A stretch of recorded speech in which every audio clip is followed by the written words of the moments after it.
Kita undang jemaat bangkit berdiri. Shalom Bapak Ibu sekalian, baik yang di sini maupun yang berada di rumah. Sungguh sukacita yang luar biasa.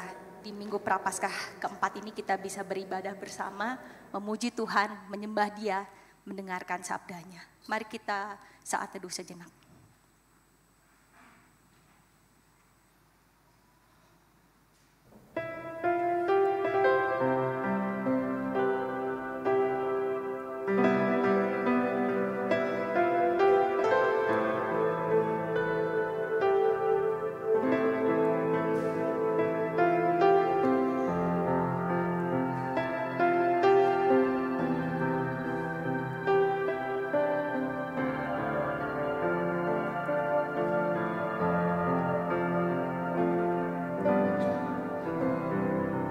Mari kita datang menyembah Dia. Kita nyanyikan sebuah pujian. Ku nyanyi haleluya.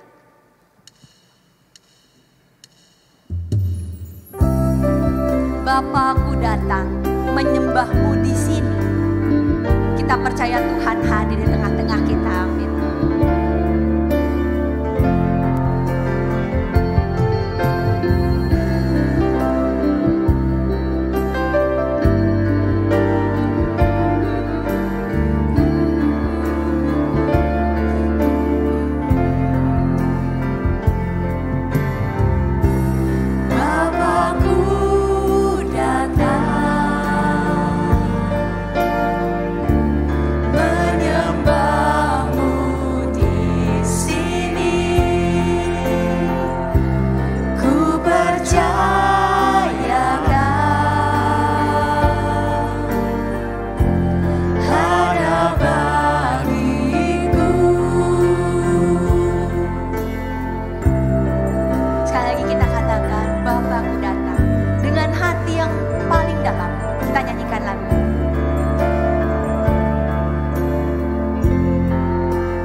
Puji-pujian dari Daud, aku hendak mengagungkan Engkau, ya Allahku, ya Raja.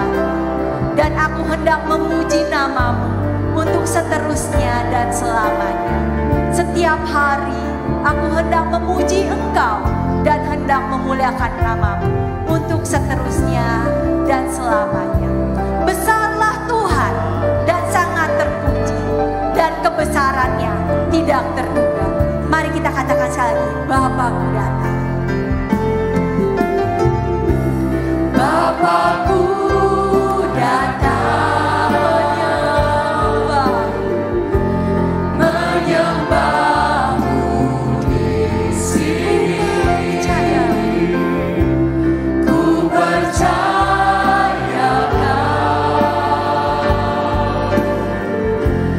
ada bagiku. Tak usah ku takut,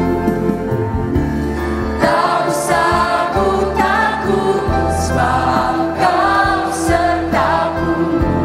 Tak usah ku bimbang, Kau di dalamku. Tak usah ku cemas, Kau penghiburku. Saat ku lemah, Kau kuatku. Haleluya. Ku nyanyi haleluya.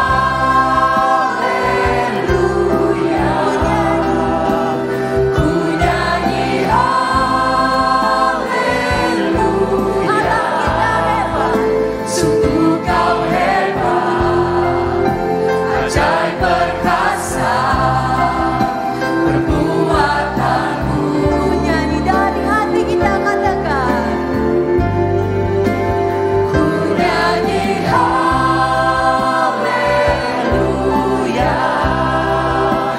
Ku nyanyi haleluya.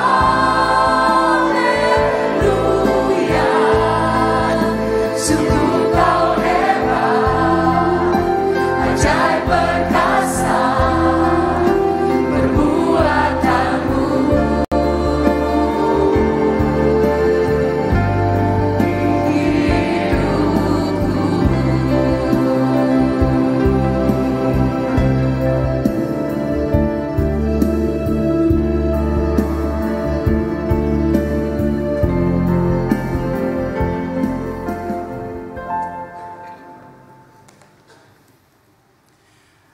Mari setiap kita menyerahkan kebaktian kita pada pagi hari ini dengan suatu keyakinan bahwa pertolongan kita adalah di dalam nama Tuhan yang menciptakan langit dan bumi, dan yang dengan tetap setia memelihara umatnya untuk selama-lamanya.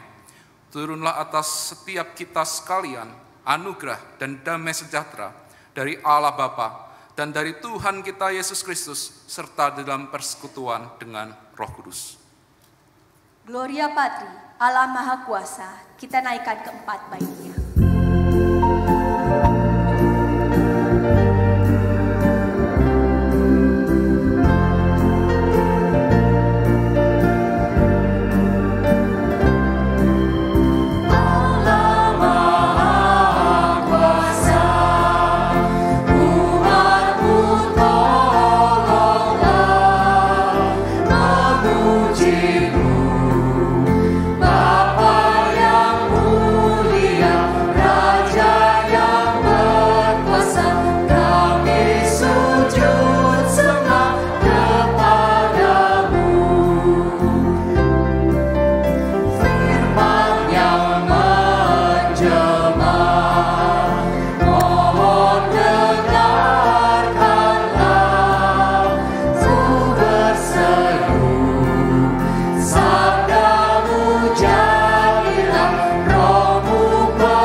ketiganya yang maha mulia. Kita naikkan bait yang keempat.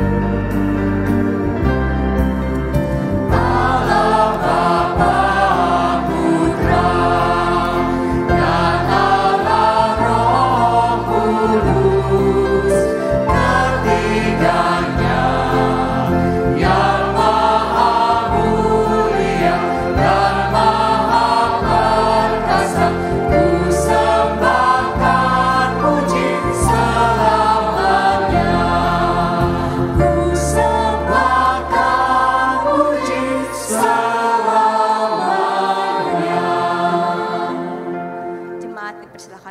duduk.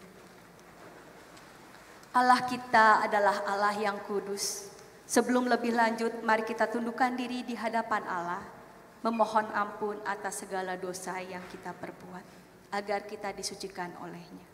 Yesaya 2 ayat 11-12 berkata, manusia yang sombong akan direndahkan, dan orang yang akuh akan ditundukkan. Dan hanya Tuhan sajalah yang maha tinggi pada hari itu. Sebab Tuhan semesta alam menetapkan suatu hari untuk menghukum semua yang congkak dan angkuh, serta menghukum semua yang meninggikan diri supaya direndahkan. Doa pengakuan dosa akan dipimpin oleh penginjil Ivan. Ya Tuhan, ini setiap kami, anak-anak-Mu. Kami bersyukur jika kami bisa hadir di gereja ini untuk bersama-sama beribadah. Kami bersyukur juga ya Tuhan jika Engkau izinkan setiap kami ada di minggu-minggu Prapaskah. Minggu-minggu di mana kami diingatkan akan pengorbanan Kristus yang telah rela menderita untuk setiap kami. Kami yang sepantasnya dihukum, kami yang sepantasnya binasa. Tetapi pengorbanan Kristus menggantikan semuanya. Ya Tuhan, kami bersyukur untuk kasih-Mu yang begitu besar bagi kami. Ampuni kami ya Tuhan jika di dalam kehidupan kami masih sering hidup di dalam dosa. Kami masih sering mengulang-ulang dosa yang sama. Ampuni kami ya Tuhan. Ajar kami untuk mengungkapkan rasa syukur bukan hanya sekedar ketika kami berkata kami bersyukur atau berterima kasih. Tapi ajar kami Tuhan untuk melakukan dalam kehidupan kami yaitu firman-Mu. Karena itu adalah wujud nyata dari ucapan syukur yang sesungguhnya. Ampuni kami jika kami seringkali Tuhan mendukakan hati-Mu dengan tingkah laku, tindakan, bahkan apa yang kami pikirkan yang tidak berkenan di hadapan-Mu. Tuhan, tolong kami melalui Roh Kudus yang Kau berikan bagi setiap kami anak-anak-Mu. Biarlah kami peka ya Tuhan akan teguran demi teguran yang Roh Kudus berikan bagi kami. Sehingga kami bisa melangkah terus di jalan yang benar. Ajar kami untuk menyadari ketika kami jatuh di dalam dosa. Kami tidak boleh terus-menerus atau senang bermain di dalam dosa itu ya Tuhan. Tolong kami ya Tuhan. Kiranya di dalam kehidupan kami, hari demi hari, kami bisa semakin serupa Kristus. Semakin hidup berkenan di hadapan Tuhan. Kami serahkan ya Tuhan sekali lagi ibadah ini ya Tuhan di dalam nama Tuhan Yesus Kristus. Amin. Jemaat sekalian bisa bangkit berdiri. Berita anugerah pada hari ini diambil dari Kolose 3 ayat 15. Hendaklah damai sejahtera Kristus memerintah dalam hatimu, karena untuk itulah kamu telah dipanggil dalam satu tubuh dan bersyukurlah. Amin. Masih tetap berdiri. Tiada kasih yang lebih besar daripada Allah kita yang mampu mematahkan kuasa dosa. Hanya dengan kasih-Nya kita dapat mengenal Dia. Mari kita bersorak memuji Tuhan. Kita naikkan laguku, naikkan syukurku. Kasih yang begitu besar, lebih kuat dari dosa. Kasih yang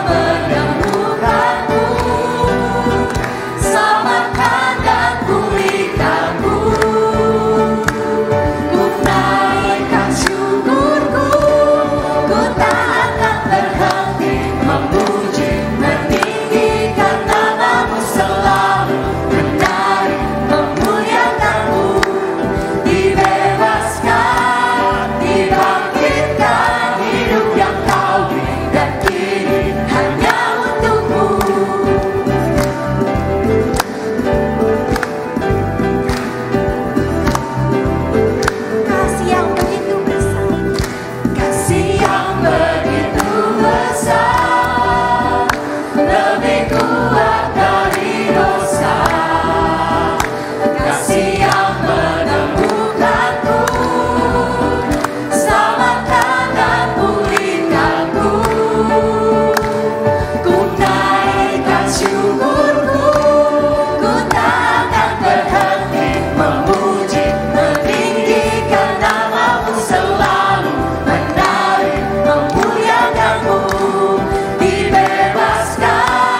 saatnya kita mau mendengarkan sebuah pujian persembahan dari paduan suara.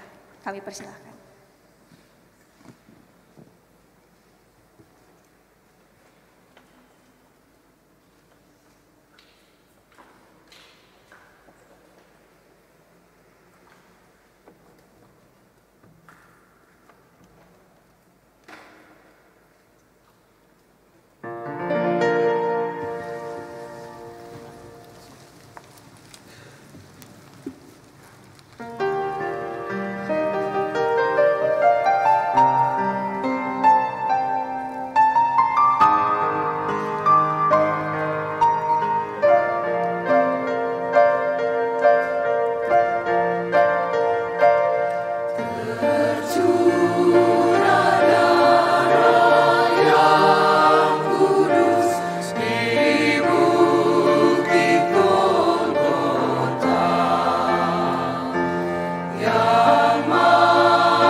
Tiba saatnya kita akan mendengarkan sabdanya yang akan dibawakan oleh penginjil Ivan dengan tema dosa dalam jemaat. Sebuah pujian yang akan kita nyanyikan berkata, penuhi hatiku dengan dalam hadirat-Mu, ku rindu memandang wajah-Mu oh Tuhan, di dalam kekudusan-Mu. Bawaku dekat dalam hati-Mu, ku rindu mendengar suara-Mu oh Tuhan, di tempat kudus-Mu sekarang. Biarlah lagu ini membawa kita untuk datang ke hadirat Tuhan, diam di hadirat-Mu. Kita siapkan hati dan pikiran kita.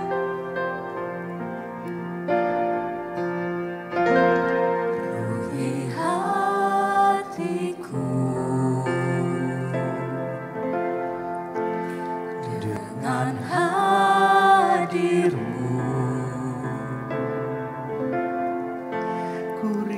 Ku rindu memandang wajah-Mu oh Tuhan, di dalam kekudusan-Mu.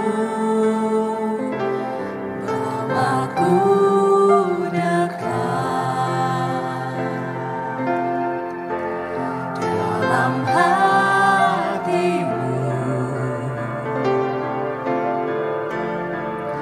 Ku rindu mendengar suara-Mu oh Tuhan, di tempat kudus-Mu sekarang. Sama-sama kita katakan lagi, penuhi hatiku dengan hadir-Mu.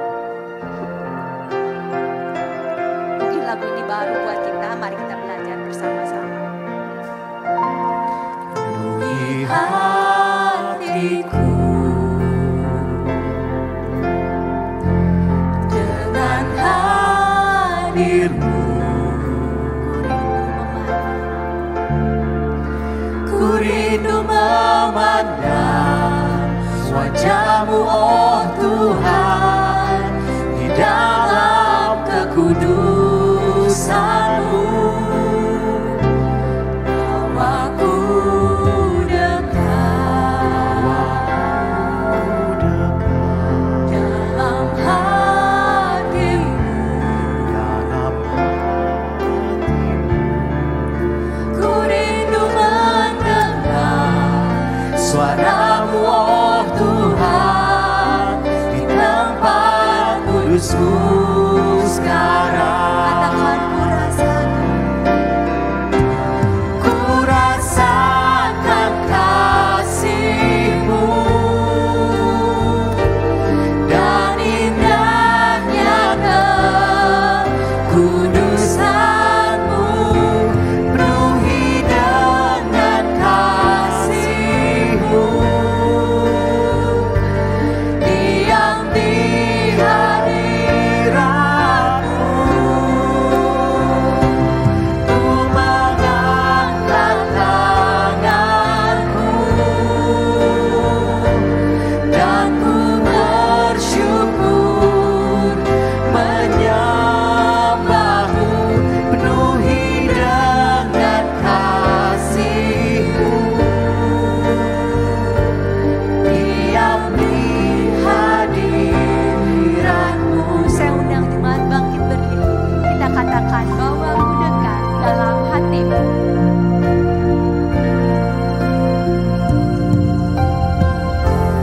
Bawaku dekat dalam hati-Mu.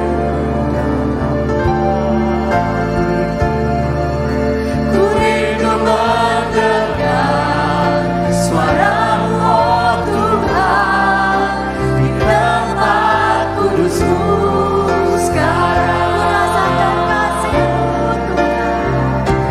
Ku rasakan kasih Dan indahnya kekudusan. dan indahnya kekudusan-Mu. Penuhi dengan kasih-Mu, diam di hadirat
Ya Tuhan, kami sekali lagi bersyukur untuk kasih-Mu bagi kami. Kami bersyukur jika sebentar lagi kami juga diberi kesempatan untuk mendengar firman Tuhan. Tolong kami ya Tuhan, kuasai hati dan pikiran kami. Biarlah kami bisa memahami firman-Mu, dan bukan hanya sekedar memahami, tetapi kami bisa menjadi pelaku firman-Mu. Terima kasih ya Tuhan, kami serahkan waktu ini ke dalam tangan-Mu. Di dalam nama Tuhan Yesus Kristus kami berdoa. Amin. Silakan duduk jemaat sekalian.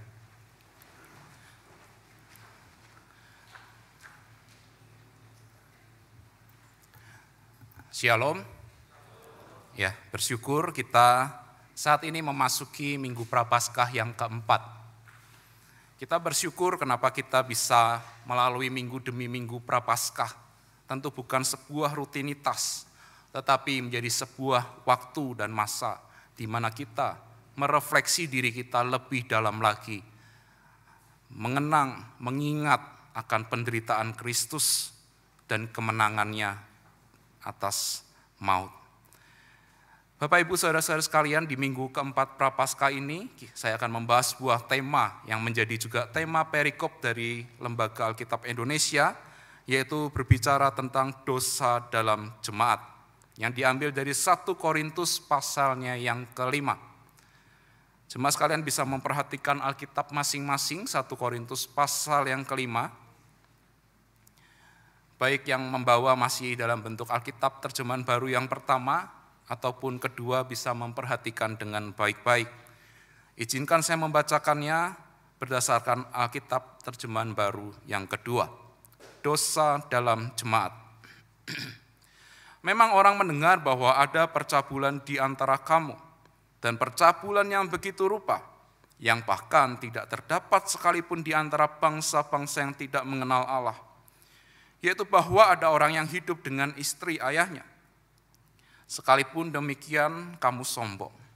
Tidakkah lebih patut kamu berduka cita sehingga orang yang melakukan hal itu dijauhkan dari tengah-tengah kamu? Sebab aku sekalipun secara badani tidak hadir, tetapi secara rohani hadir. Aku sama seperti aku hadir setelah menjatuhkan hukuman atas dia yang telah melakukan hal yang semacam itu. Bila mana kamu berkumpul dan aku hadir secara rohani dengan kuasa Yesus Tuhan kita, orang itu harus diserahkan dalam nama Tuhan Yesus kepada iblis, sehingga binasa tubuhnya, agar rohnya diselamatkan pada hari Tuhan. Kemegahanmu tidak baik. Tidak tahukah kamu bahwa sedikit ragi membuat seluruh adonan mengembang? Buanglah ragi yang lama itu supaya kamu menjadi adonan yang baru. Sebagaimana kamu memang tidak beragi, sebab anak domba Paskah kita yaitu Kristus juga telah disembelih. Karena itu marilah kita berpesta bukan dengan ragi yang lama, bukan pula dengan ragi keburukan dan kejahatan, tetapi dengan roti yang tidak beragi, yaitu kemurnian dan kebenaran. Dalam suratku telah kutuliskan kepadamu, supaya kamu jangan bergaul dengan orang-orang cabul. Yang aku maksudkan bukanlah dengan semua orang cabul pada umumnya dari dunia ini, atau dengan semua orang tamak dan penipu, atau dengan semua penyembah berhala. Karena jika demikian kamu harus meninggalkan dunia ini. Namun yang kutuliskan kepada kamu sekarang ialah, supaya kamu jangan bergaul dengan orang yang sekalipun menyebut dirinya saudara adalah orang cabul, tamak, penyembah berhala, pemfitnah, pemabuk, atau penipu. Dengan orang yang demikian janganlah kamu sekali-kali makan bersama. Sebab apa urusanku menghakimi mereka yang ada di luar jemaat? Bukankah kamu yang seharusnya menghakimi mereka yang ada di dalam jemaat? Mereka yang berada di luar jemaat akan dihakimi Allah. Usirlah orang yang melakukan kejahatan dari tengah-tengah kamu. Berbahagia setiap kita yang mau membaca, merenungkan, terlebih kita harus menjadi pelaku firman Tuhan. Bapak, Ibu, Saudara-saudari sekalian, ketika kita memperhatikan kitab surat-surat, kita tentu perlu terlebih dahulu memahami latar belakang yang ada di dalam surat tersebut. Kita akan mencoba melihat terlebih dahulu bagaimana kehidupan masyarakat di Korintus secara umum, barulah kita akan beralih ke kehidupan orang-orang percaya yang ada di Korintus. bisa tolong? Ya. Masyarakat di Korintus atau kota Korintus adalah kota yang sangat strategis. Mengapa dikatakan strategis? Karena kota ini terletak memisahkan dua laut, yaitu Laut Aegea dan Laut Adriatik. Kota Korintus bisa dikatakan sebagai kota pusat perdagangan ataupun pelabuhan utama. Kalau dikatakan sebagai pusat perdagangan, tentu orang-orang di dalamnya bukan hanya sekedar orang-orang asli Korintus, tetapi dari berbagai macam daerah, negara, berbagai macam kota, semua ada di situ. Jadi Korintus ini sudah sangat beragam tentunya, dari kumpulan orang-orang masyarakat dari berbagai macam suku, ras, etnis, bahkan dari berbagai macam kebudayaan dan kepercayaan. Oleh sebab itu pengaruh-pengaruh tentu ada banyak pengaruh baik ataupun pengaruh buruk. Seperti sebagaimana kota-kota di Indonesia yang menjadi pusat-pusat perdagangan. Kita bisa melihat begitu banyak orang dari berbagai macam latar belakang budaya dan kepercayaan ada di situ. Dan satu sama lain saling memberikan pengaruh di dalamnya. Masyarakat Korintus sendiri karena ada perpaduan dari berbagai macam budaya dan kepercayaan, maka mereka juga menjadi pusat penyembahan dewa-dewi. Begitu banyaknya dewa-dewi yang mereka sembah, yang salah satunya adalah Asklepius yang mereka anggap sebagai dewa penyembuh. Dan mereka juga menjadi pusat daripada penyembahan dewi cinta, yaitu Afrodit. Itulah realita yang terjadi di tengah masyarakat Korintus. Sekarang kita beralih ke yang lebih spesifik di dalamnya, yaitu jemaat Korintus atau orang-orang percaya yang ada di Korintus. Kalau kita memperhatikan di dalam Kisah Para Rasul pasal yang ke-18, di sana dijelaskan bahwa yang merintis daripada jemaat atau orang-orang percaya membangun persekutuan orang percaya di Korintus adalah Paulus, Aquila, dan Priscilla. Jemaat di Korintus ini adalah bukan jemaat yang dewasa secara rohani. Karena apa? Kalau kita memperhatikan di dalam Kisah Para Rasul 18 ayat yang ke-11. Di sana dijelaskan bahwa Korintus ini baru dirintis oleh Paulus selama 1,5 tahun. Dengan usia 1,5 tahun kerohanian mereka tentu belum terlalu bertumbuh, belum terlalu dewasa. Bahkan bisa dikatakan bahwa mereka masih sangat bayi rohani. Mereka masih sangat memahami firman Tuhan, sangat-sangat dangkal. Mereka belum tahu banyak, bahkan mereka dihadapkan realita. Mereka hidup di tengah masyarakat yang beragam, dengan berbagai macam budaya dan kepercayaan, dengan beraneka ragam macam pengaruh moralitas di sana. Tentu kehidupan orang percaya waktu itu bukanlah kehidupan yang mudah karena diperhadapkan dengan tantangan, masih anak-anak, masih bayi rohani, tetapi realitanya mereka hidup di tengah masyarakat yang beragam. Oleh sebab itu kalau kita memperhatikan di dalam firman Tuhan, di dalam surat Korintus, masalah yang sering muncul dengan keberagaman mereka adalah pertikaian, konflik di tengah jemaat. Itu yang sering kali kita dengar di dalam khotbah-khotbah tentang jemaat di Korintus. Karena mereka masih bayi rohani, mereka masih kekanak-kanakan, mereka masih mengedepankan ego masing-masing. Salah satunya adalah konflik. Yang kedua, ada masalah jemaat Korintus lain yang akan menjadi fokus kita pada hari ini. Yaitu apa? Mari kita perhatikan ayat yang ke-1 sampai 2a. Ya. 1 Korintus 5 ayat 1 sampai 2. Memang orang mendengar bahwa ada percabulan di antara kamu, dan percabulan yang begitu rupa, yang bahkan tidak terdapat sekalipun di antara bangsa-bangsa yang tidak mengenal Allah, yaitu bahwa ada orang yang hidup dengan istri ayahnya. Sekalipun demikian, kamu sombong. Bapak Ibu sekalian, di sini adalah sebuah apa yang didengar oleh Paulus tentang kondisi jemaat atau orang-orang yang mengaku percaya yang ada di Korintus. Mereka adalah orang-orang percaya yang seharusnya hidup di dalam kekudusan. Mereka harusnya menjaga diri mereka untuk patuh sepenuhnya kepada apa yang firman Tuhan katakan. Mereka harus benar-benar menjauhi dosa. Mereka tidak harusnya berkubang di dalam dosa. Tetapi realitanya mereka bahkan lebih mengerikan daripada masyarakat yang tidak percaya. Di sana jelas dikatakan ada percabulan di antara kamu. Ini menjadi dosa yang luar biasa dilakukan oleh orang-orang percaya di Korintus. Bahkan percabulannya bukan pada umumnya, ini sangat ekstrim. Percabulan dikatakan yang begitu rupa. Sudah percabulan saja sudah sungguh keterlaluan, ditambah ini dikatakan percabulan yang begitu rupa.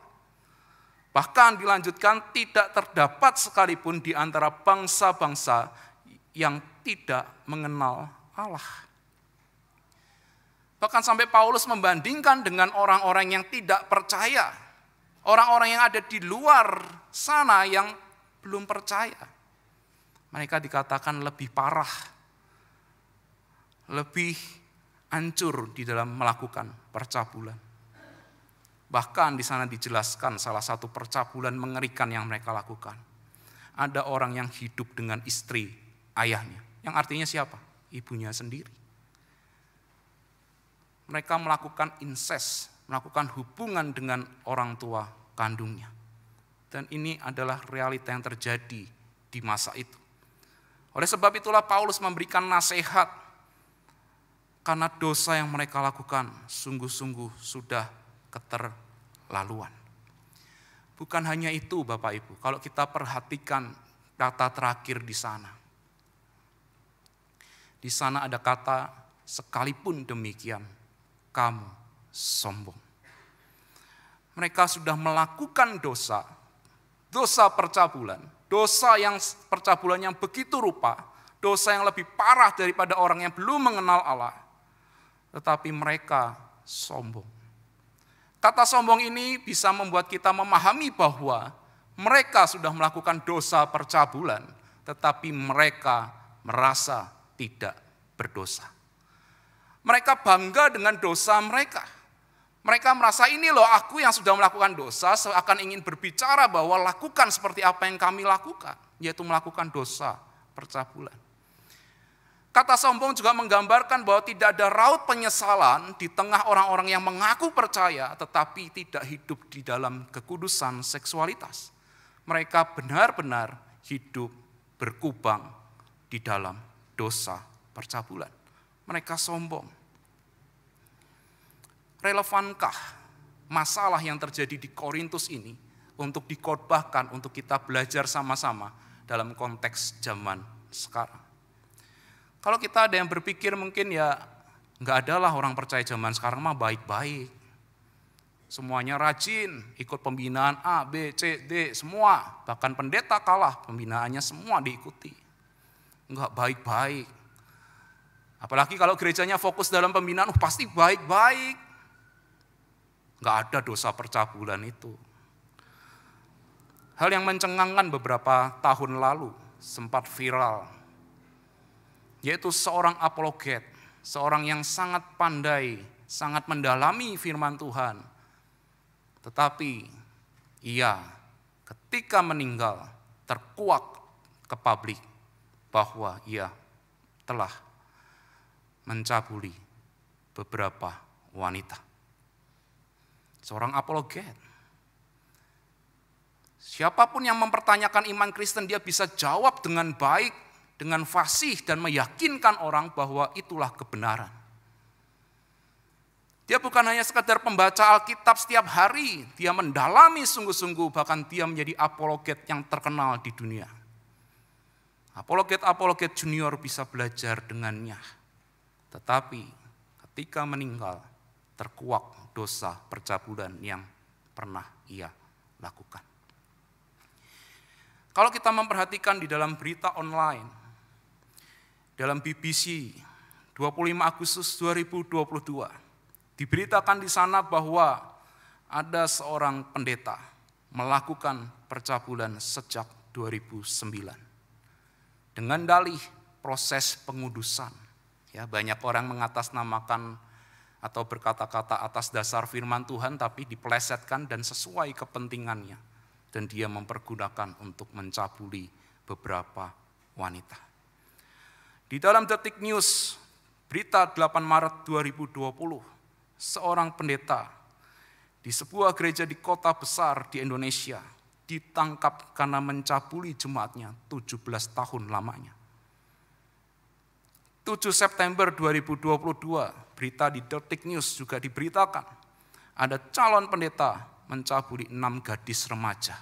Dan remaja itu mengalami trauma terhadap pendeta-pendeta laki-laki. Mungkin kita berkata itu kan pendeta. Ya, masalahnya itu pendeta saja bisa begitu ya. Apalagi jemaat ataupun pelayan ibadah yang lainnya. Hanya bedanya kalau pendeta pasti kalau bisa dipublish supaya menjatuhkan iman Kristen setiap jemaatnya. Yang padahal secara realita ketika saya ada di kuliah dahulu di Surabaya, saya juga mendengar di mana bisa jadi yang terjadi adalah pelayan ibadah bisa melakukan percabulan dengan sesama pelayan ibadah. Bukankah di antara kita juga pernah mendengar, tidak di sini ya, di sini baik-baik semoga. Tapi di luar sana bukankah ada gereja-gereja juga yang jemaatnya ketahuan berselingkuh satu sama lain. Hanya bedanya tidak terpublish ke berita online. Bapak Ibu, itulah realita. Apa yang terjadi di masa Korintus dahulu juga terjadi di masa sekarang. Bahkan beberapa tahun yang lalu juga ada seorang penyanyi rohani yang sangat terkenal, yang biasa juga orang bisa panggil dia pastor. Tetapi dia menceraikan istrinya dan berkata, cinta sejatinya bukanlah istri yang ia ceraikan, tetapi selebriti yang ia akhirnya nikahi. Selebriti itu juga menceraikan suaminya untuk menikah dengan pastor ini. Penyanyi rohani sangat terkenal, lagunya bahkan masih ada yang kita nyanyikan tentunya. Tetapi itu kehidupan di masa lalunya sebelum ia pada akhirnya juga bertobat. Di negara-negara Eropa, bukankah setiap kita juga tahu percabulan yang dilakukan bahkan sesama jenis dan dilegalkan oleh gereja-gereja di sana. Bahkan di Perancis, pendeta menikah dengan pendeta sesama jenis. Realita percabulan terjadi bukan hanya ketika di masa Korintus waktu itu, tetapi juga ada di masa sekarang. Apa yang harusnya menjadi respon kita sebagai orang percaya ketika menghadapi persoalan tersebut? Apa yang Paulus ajarkan yang bisa kita pelajari melalui nasihatnya kepada jemaat di Korintus?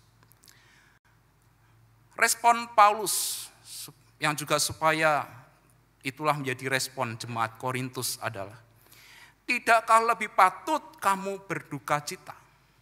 Sebuah respon yang mungkin setiap kita menjadi bingung. Ini kan tentang dosa percabulan. Mereka melakukan dengan sangat amat parah. Tetapi mengapa dikaitkan dengan berduka cita? Bukankah nggak ada yang mati kok? Nggak ada yang meninggal, tidak ada perkabungan di cerita di ayat-ayat sebelumnya. Tetapi mengapa Paulus menekankan, menggunakan kata berduka cita? Bapak Ibu, kalau kita perhatikan tadi ayat 1 dan 2 sebelumnya, kita menemukan ada kata sombong. Kata sombong inilah yang menggambarkan kekerasan hati, kekerasan pikiran mereka untuk tidak mengakui, menyadari dosa yang mereka lakukan, yaitu dosa percabulan. Mereka bangga dengan apa yang mereka lakukan. Tidak ada raut penyesalan yang secara tidak langsung mereka, Paulus ingin kaitkan dan samakan dengan orang mati. Sekalipun mereka masih hidup secara fisik, masih bernafas secara manusia, tetapi mereka mati. Mengapa dikatakan mati? Kita tentu tahu bahwa di dalam iman kita, kita bisa beriman, kita bisa percaya, kita bisa menjalankan hidup untuk serupa Kristus, itu ada yang namanya awalnya yaitu kelahiran baru. Kalau ternyata tidak ada yang namanya proses pengudusan sanctification dalam kehidupan kita, tidak ada pertobatan, tidak ada penyesalan, tidak ada kesadaran akan dosa, maka kita harus tahu bahwa kehidupan sekalipun hidup secara manusia fisik, tetapi sebenarnya mati. Oleh sebab itu Paulus menggunakan kata berduka cita untuk menggambarkan orang-orang yang hidup di dalam dosa dan sombong. Mereka hidup, tapi mereka mati. Bahkan apa yang Paulus ajarkan selanjutnya. Paulus berkata, orang yang melakukan percabulan bukan hanya responnya itu kita harusnya berduka cita, tetapi juga dijauhkan. Dijauhkan, tidak boleh dekat-dekat. Di masa perjanjian lama, atau kita juga ingat apa yang Yesus katakan di dalam perumpamaan orang Samaria yang baik hati. Ketika itu Yesus ceritakan bahwa ada seorang Yahudi yang dirampok sampai kondisinya setengah mati, sekarat. Dan kemudian ada imam lewat, sesama orang Yahudi lewat, apa yang dilakukan mereka? Mereka tidak mau menolong, tidak mau turun, tidak mau menyentuh. Karena apa? Di dalam pemahaman mereka menyentuh mayat adalah kenajisan. Mereka harus menjalankan ritual panjang untuk sampai pada akhirnya kalau mereka menyentuh mayat, mereka tidak mau repot sehingga mereka tidak mau menyentuh itu. Oleh sebab itulah Paulus menggunakan pendekatan tersebut berkata apa? Jauhkan orang-orang itu. Jauhkan.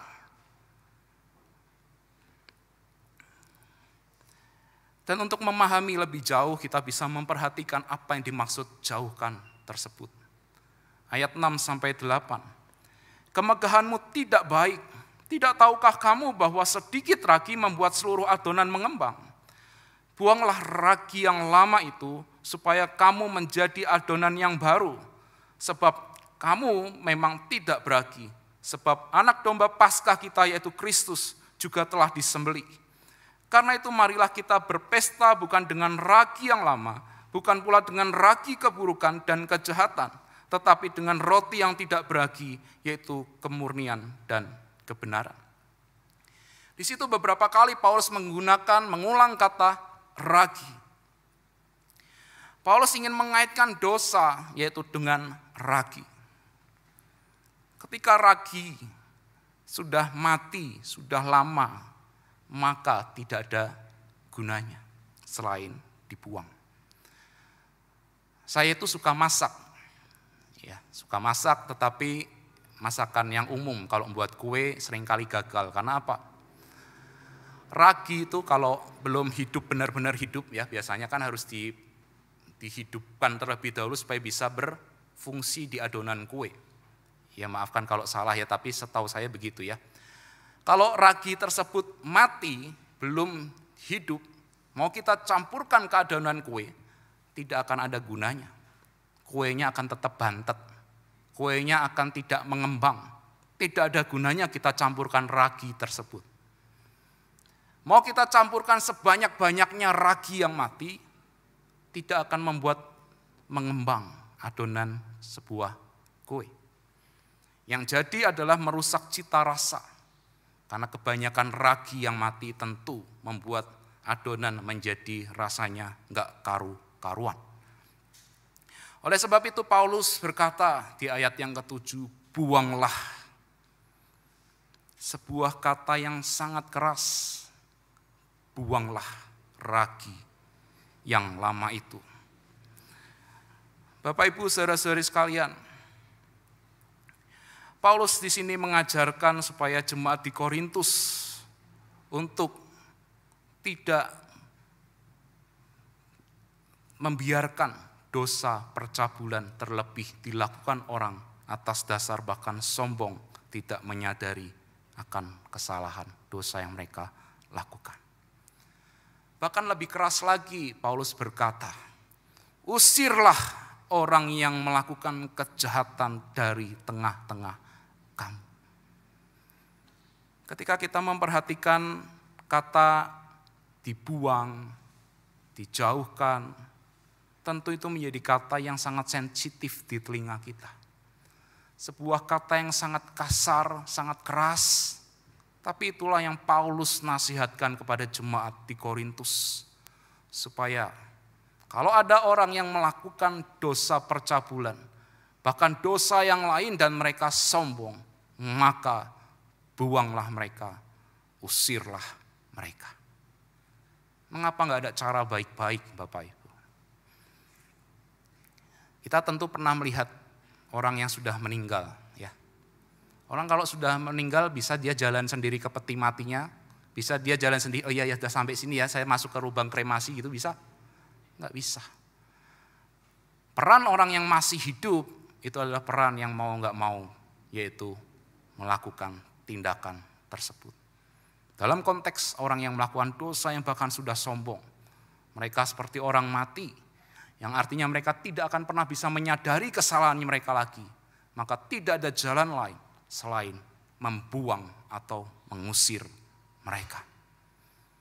Nanti kita tahu mengapa demikian keras dan kasarnya Paulus ketika menasehati jemaat di Korintus. Mengapa mereka harus dibuang? Mengapa tidak ada cara baik-baik? Yaitu karena mereka sudah mati. Bahkan di dalam kebiasaan prapaskah di masa itu, yaitu mereka memakan makanan yang tidak beragi. Mereka membuang ragi-ragi yang lama, bahkan ragi-ragi yang sudah mati. Selama 7 hari sebelum Paskah, mereka makan roti atau memakan segala sesuatu yang tidak beragi. Mereka melakukan itu untuk mengingat, di dalam perjanjian lama mereka mengingat akan karya Tuhan yang membebaskan mereka dari perbudakan di Mesir. Dan Paulus juga mengingatkan akan pengorbanan Kristus dalam kehidupan orang-orang percaya, menyelamatkan setiap orang-orang percaya. Ragi itu ditekankan untuk bagaimana orang-orang percaya selalu ingat bahwa harusnya hidup di dalam kekudusan, hidup di dalam kemurnian, kebenaran, dan tidak hidup di dalam kejahatan ataupun dosa apapun. Oleh sebab itu Paulus menasihatkan, yaitu buanglah, usirlah. Kita pasti tetap ada yang berpikir betapa arogannya Paulus, betapa otoriternya Paulus dalam menjalankan kepemimpinan atau penggembalaan sebagai rasul. Bukankah kita berpikir ini terlalu keras, sebuah tindakan yang seharusnya tidak dilakukan oleh seorang rasul bernama Paulus? Tetapi inilah yang ditulis di dalam firman Tuhan, di mana Paulus menasihatkan untuk mengusir, membuang orang-orang yang mengaku percaya, tetapi hidup di dalam dosa dan tidak mau bertobat atas kesalahan yang mereka atau dosa yang mereka lakukan. Paulus jelas sekali tidak otoriter dan tidak arogan. Paulus melakukan dengan atas dasar kasih. Paulus sadar bahwa masih ada begitu banyak jemaat yang tidak jatuh di dalam dosa percabulan. Kalau Paulus membiarkan mayat-mayat hidup itu tetap berkeliaran di tengah umat Tuhan yang ada di Korintus, maka bisa jadi satu persatu mereka yang tidak melakukan dosa tersebut bisa terbawa arus yang mereka lakukan. Oleh sebab itu demi menjaga adonan tadi supaya tidak rusak, maka tindakan Paulus adalah mengusir, membuang orang-orang yang raginya sudah mati.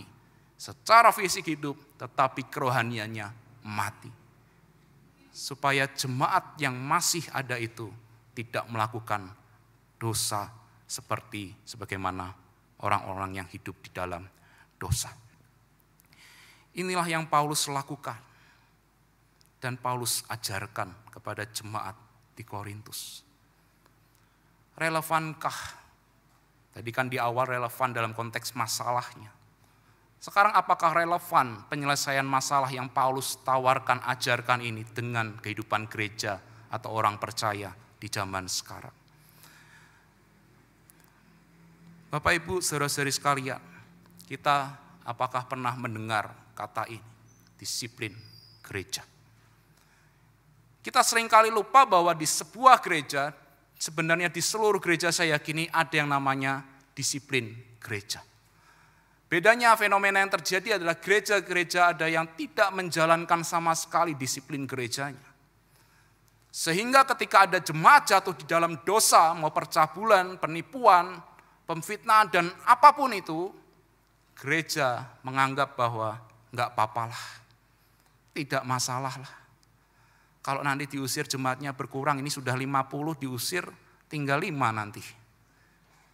Banyak gereja atas pertimbangan kuantitas jemaat yang ada di dalam gerejanya tidak berani menjalankan yang namanya disiplin gereja. Disiplin gereja kalau di dalam buku katekisasi daripada GKIM. Kalau kita baca di sana ada beberapa langkah yang dilakukan di dalam disiplin gereja. Jadi tidak asal diusir gitu ya. Begitu ketahuan dosa pergi, habis jemaatnya kita sendiri, saya pergi gitu ya, karena saya juga berdosa gitu kan ya. Disiplin gereja yang dijalankan adalah ada beberapa tahap yang dilakukan. Kalau orang kedapatan melakukan dosa, maka akan dipanggil dan ditegur secara baik-baik, dinasehati, diingatkan bahwa itu dosa dan jangan mengulanginya lagi. Tetapi kalau orang tersebut tidak juga bertobat, tidak juga menyesal, terus mengulangnya, masih mengulangnya, dipanggil lagi, ditegur lebih keras, dan digembalakan, dibimbing. Tetapi kalau masih berkeras, maka orang tersebut sama dengan orang mati. Maka gereja mencabut keanggotaan jemaatnya, yang secara tidak langsung itu sebenarnya mengusir dari gereja. Karena tidak ada gunanya hidup sebagai orang Kristen, hidup sebagai orang yang mengaku percaya tetapi mati secara rohani dan tidak ada pertobatan. Bayangkan kalau ada orang-orang yang melakukan dosa terus-menerus kemudian kita melihatnya, lama-lamaan kita akan berkata apa? Toh dia boleh kok melakukan dosa. Dia boleh melakukan itu. Dia boleh melakukan ini. Kenapa saya enggak boleh? Bukankah itu pada akhirnya seluruh adonan akan menjadi rusak hanya karena seorang, 2 orang, atau beberapa orang. Kalau kita perhatikan di dalam perjamuan kudus, biasanya pendeta akan berkata apa sebelum memulai perjamuan kudus? Bagi jemaat yang tidak sedang ada di dalam penggembalaan khusus atau tidak sedang terkena disiplin gereja, diizinkan untuk mengambil atau ikut di dalam perjamuan kudus. Kalau tidak boleh. Itu adalah salah satu disiplin yang gereja terapkan. Supaya setiap kita menyadari bahwa kekudusan hidup itu sangat penting dan terutama untuk kehidupan kita, orang-orang percaya. Mungkin kita berkata bahwa gereja itu otoriter ya, main usir-usir saja. Tetapi kita harus tahu, kita tidak bisa membiarkan dosa itu justru merusak semuanya.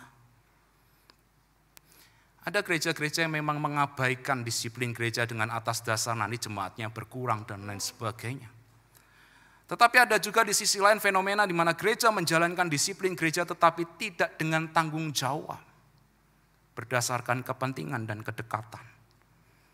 Kalau orang yang melakukan dosa adalah orang yang dekat dengannya, sering traktir, maka tidak terkena disiplin gereja.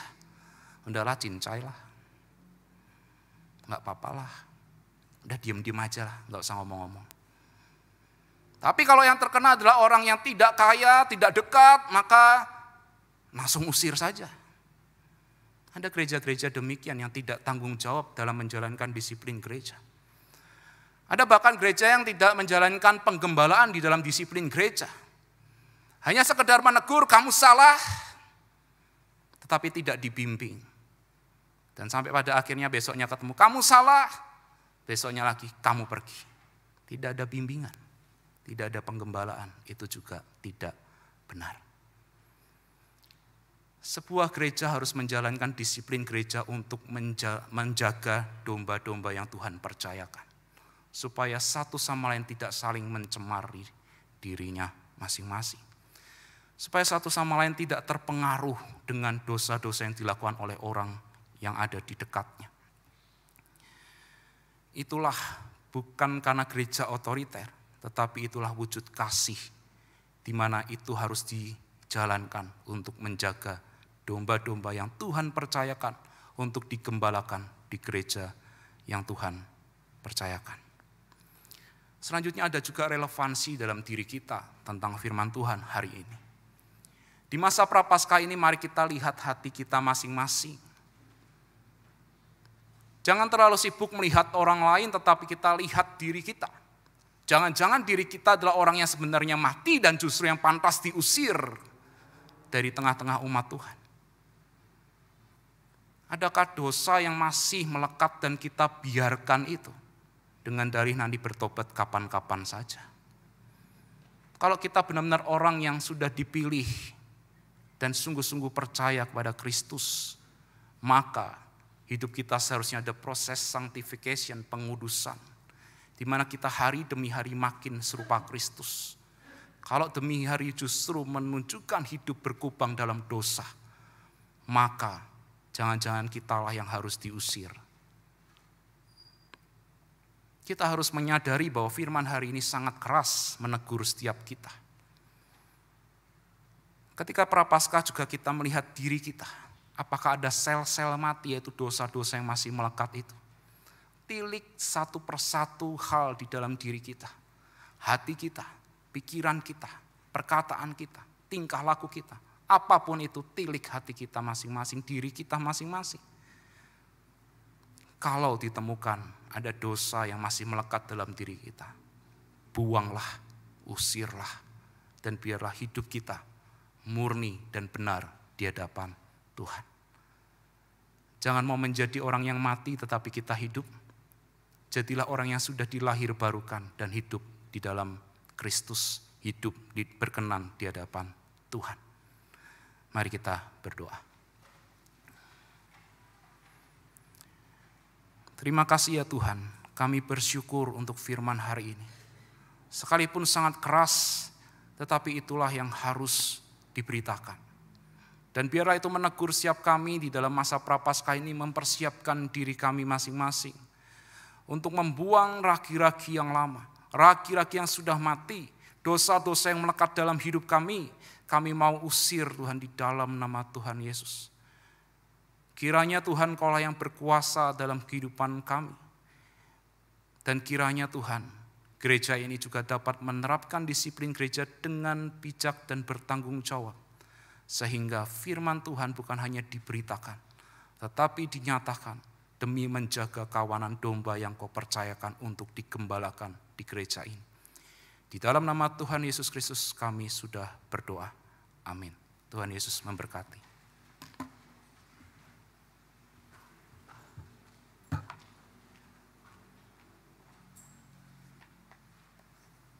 Saya undang jemaat bangkit berdiri. Bersama dengan gereja di segala tempat dan waktu, mari kita ikrarkan pengakuan iman kita sebagaimana tertera demikian. Aku percaya kepada Allah, Bapa yang Maha Kuasa, Khalik langit dan bumi, dan kepada Yesus Kristus, Anak yang tunggal Tuhan kita, yang dikandung dari Roh Kudus, lahir dari anak darah Maria, yang menderita sengsara di bawah pemerintahan Pontius Pilatus, disalibkan, mati dan dikuburkan, turun ke dalam kerajaan maut. Pada hari yang ketiga, bangkit pula dari antara orang mati, naik ke surga, duduk di sebelah kanan Allah, Bapa yang Maha Kuasa, dan dari sana Dia akan datang untuk menghakimi orang yang hidup dan yang mati. Aku percaya kepada Roh Kudus, gereja yang kudus dan am, persekutuan orang kudus, pengampunan dosa, kebangkitan tubuh, dan hidup yang kekal. Amin. Silakan duduk. Bersyukur kepada Tuhan jika pada hari ini kita masih diberikan kesempatan untuk memberikan persembahan yang terbaik untuk Tuhan. Bagi jemaat yang hadir dalam kebaktian ini dapat memasukkan ke dalam amplop persembahan atau juga atau dapat men-scan QR code yang tersedia di belakang amplop ini. Juga bagi jemaat yang beribadah secara online boleh mentransfer ke rekening yang tertera di layar atau men-scan QR code yang ada. Mari kita nyanyikan sebuah pujian, Hitung Berkat-Mu.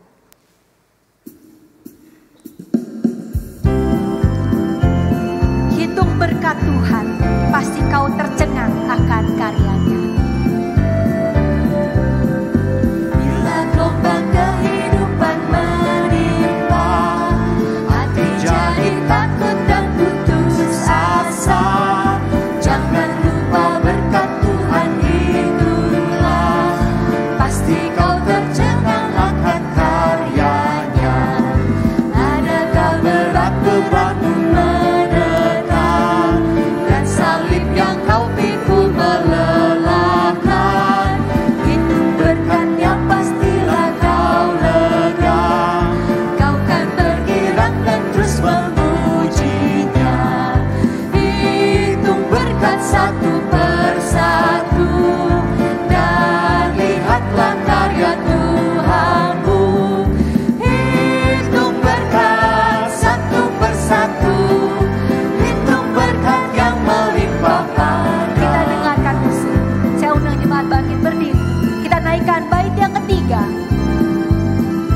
limpah padamu.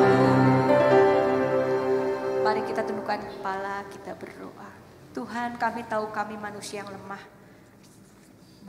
Kalau bukan oleh kasih karunia Engkau, kami tidak mungkin bisa mengenal Engkau, bisa merubah diri kami. Kiranya Tuhan yang tolong ya Bapa, biarlah kami boleh menilik hati kami masing-masing, diri kami masing-masing. Jangankan biarkan kami menjadi orang yang sombong dan angkuh. Tuhan yang rendahkan hati kami, pikiran kami. Biarlah hanya Tuhan yang bekerja. Biarlah setiap hari kami dibentuk menjadi adonan yang baru, menjadi serupa dengan Kristus. Inilah kerinduan kami. Tuhan, terima kasih untuk persembahan ini. Kiranya Tuhan yang berkati jemaatmu tempat ini, juga gereja yang mengelolanya. Kiranya boleh persembahan yang kami kumpulkan dengan rasa syukur, boleh dipakai untuk kemuliaan nama Tuhan saja. Terima kasih ya Bapa, di dalam nama Tuhan Yesus, Allah kami yang hidup, kami mengucap syukur dan berdoa. Amin. Mari kita panjatkan doa syafaat kita. Kita berdoa kepada Tuhan untuk ibadah kebaktian kebangunan rohani yang akan dilaksanakan pada hari Minggu depan, tanggal 26 Maret di kebaktian umum 1, 2, dan 3. Doakan untuk pembicara Evangelis Ria Pasaribu dan segenap pelayan ibadah yang bertugas. Mari kita bersatu hati, kita berdoa buka suara. Tuhan, kami menyerahkan Tuhan untuk kebaktian KKR yang akan dalam minggu depan. Kiranya Tuhan yang tolong setiap panitia yang bertugas dengan persiapannya. Kiranya Tuhan yang tolong berikan kesehatan, berikan kemampuan kesehatan ya Bapak. Juga tolong juga untuk Evangelis Ria Pasaribu dan dengan hikmat dan persiapannya membawakan firman Tuhan. Biarlah kebaktian ini boleh menjadi kebaktian kebangunan rohani. Jemaat-jemaat kami yang hadir boleh semakin lebih dekat dengan Tuhan ya Bapak. Kami rindu ya Bapak. Biarlah Tuhan yang terus senantiasa hadir dalam kehidupan kami dan jemaat. Dalam syukur. Inilah doa syafaat kami yang kami panjatkan hanya dalam satu nama, Tuhan Yesus, Allah kami yang hidup. Amin. Tiba di penghujung ibadah kita naikkan Raja segala Raja.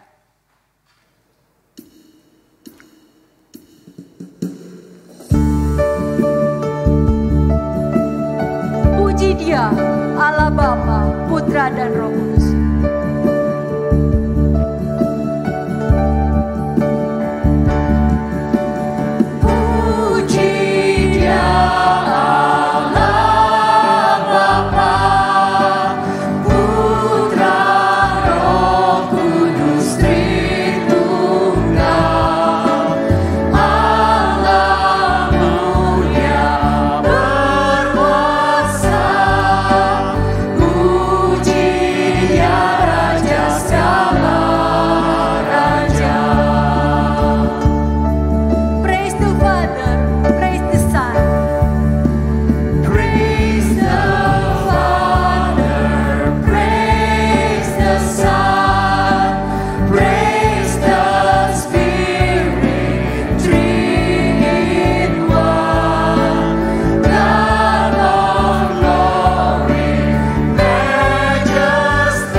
Yang dikasihi Tuhan, jagalah kemurnian ajaranmu dan juga kemurnian hidupmu, dan terimalah berkat Tuhan. Damai sejahtera dari Allah Bapa kita, penyertaan dari Tuhan kita Yesus Kristus, serta pimpinan dan pemeliharaan dari Allah Roh Kudus menyertai jemaat sekalian sampai selama-lamanya. Amin.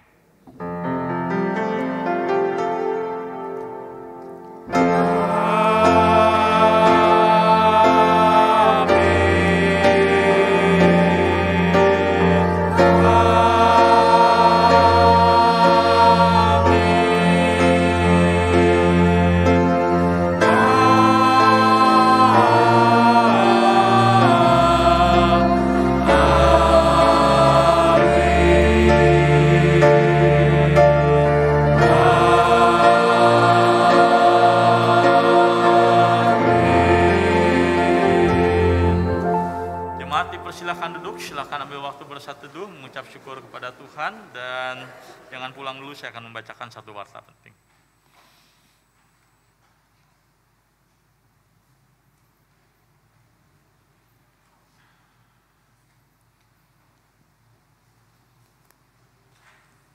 Amin.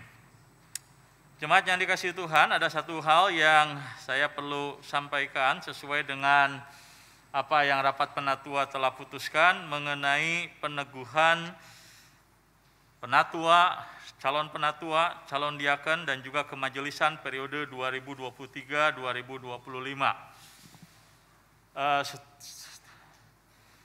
Berikut adalah nama calon penatua yang akan diteguhkan pada hari Minggu pertama bulan April, yaitu Bapak Daniel Santosa, Bapak Diaken Antonius Susanto, dan Bapak Husin Kolius. Dan ada 7 calon jemaat yang juga akan diteguhkan sebagai diaken pada minggu pertama bulan April, yaitu Bapak Felix Ciprang, Bapak Demetrius Satriadi, Ibu Ratih Wilawan, Ibu Vivi Mayalasari, Bapak Dedi Sulaiman, Bapak David Cahyadi, dan Bapak Husen Wijaya. Maka sesuai dengan tata gereja yang ditentukan dalam Sinode GKIM, maka setiap calon-calon penatua dan diaken yang akan diteguhkan harus diwartakan selama 3 hari Minggu berturut-turut. Maka jemaat diharapkan, dihimbau untuk mendoakan untuk setiap calon-calon jemaat yang akan diteguhkan sebagai penatua dan juga sebagai diaken. Dan jikalau ada jemaat yang memiliki keberatan yang sah, jemaat dapat mengirimkan surat keberatan yang sah kepada gereja terkait dengan pencalonan dari jemaat yang akan diteguhkan sebagai penatua dan diaken. Pengajuan surat keberatan yang sah itu seperti apa? Surat pengajuan jemaat akan dianggap sah kalau surat itu diajukan secara tertulis, formal, ditandatangani. Jadi gereja tidak akan merespon semua surat keberatan yang tidak sah, apalagi surat kaleng, tidak akan direspon sama sekali. Dan jemaat sekali lagi diajak untuk mendoakan bersama-sama hal ini.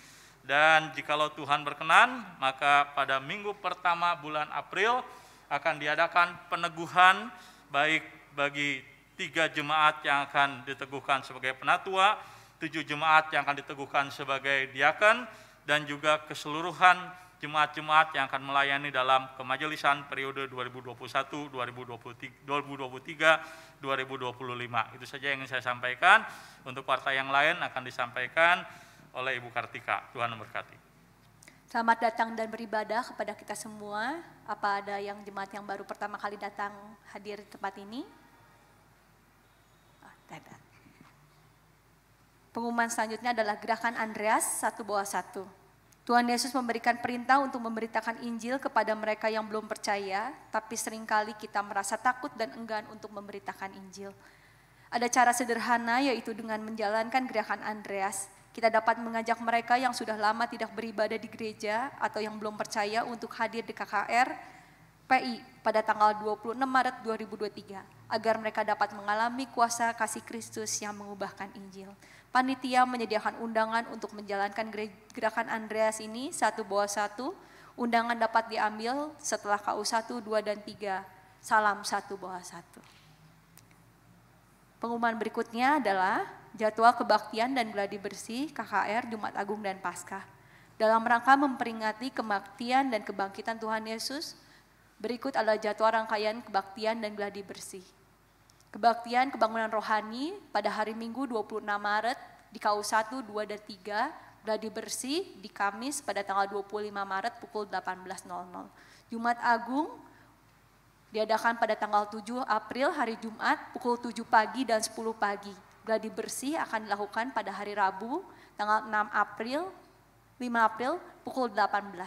Kebaktian Paskah akan diadakan pada hari Minggu 9 April pukul 7 dan 10. Gladi bersih akan diadakan pada hari Selasa tanggal 4 April pukul 18. Mengundang seluruh pelayan, panitia, dan majelis untuk hadir dalam gladi bersih serta mendoakan untuk persiapan KKR, Jumat Agung, dan Paskah. Penggunaan dan penjualan Alkitab Terjemahan Baru 2. Gereja mendukung penggunaan Alkitab Terjemahan Baru 2 dengan harapan agar firman hidup terus menyapa jemaat dan mengubah hati dengan bahasa terkini. Oleh karena itu gereja mulai mengadaptasi penggunaan Alkitab TB2 ini dalam khotbah, kelas pembinaan, dan pertemuan komunitas lainnya.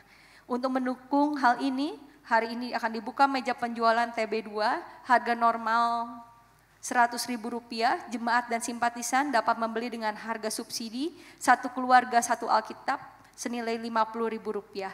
Jika ingin membeli lebih, maka akan didapatkan diskon 20% dari harga normal, atau dapat langsung membeli sendiri di toko atau buku rohani lainnya. Mari kita jadikan firman Tuhan sebagai makanan rohani kita setiap hari. Sekian ibadah pada hari ini, Tuhan Yesus memberkati.